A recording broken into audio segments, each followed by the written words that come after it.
যে বহুদিন আগে এরকম প্রতাপশালী বাচ্চার অধীনে একজন জাদুকর ছিল।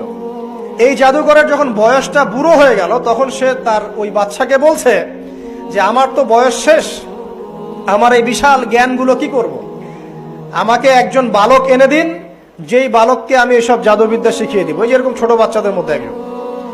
তো এরকম একটা ফুটফুটে সুন্দর বাচ্চাকে খুঁজে বের করা হলো, যে বাচ্চাটা বিচক্ষণ। একে নিয়ে আসা হলো জাদুকরের কাছে।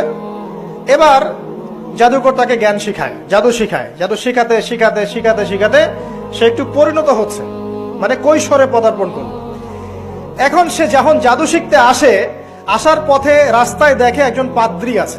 পাদ্রী মানে দরবেশ, মানে যে আল্লাহ বিশ্বাস করে, এমন একজন পাদ্রীর সন্ধান সে পায়। সে ওই পাদ্রীর কাছে গিয়ে বসে। সেই পাদ্রী তাকে আসমানি কিতাবের যে মর্ম, যে বাণী, এগুলো শোনায়। তার কাছে খুব ভালো লাগে। সে বলে যে আমি এটা শিখতে চাই। তখন এই পাদ্রী তাকে বলে, তুমি তো জাদু শিখতে যাও এই বাদশার দরবেশের কাছে, বাদশার জাদুকরের কাছে, যদি ওরা জানতে পারে তাহলে তো সমস্যা। তাহলে উপায় কি?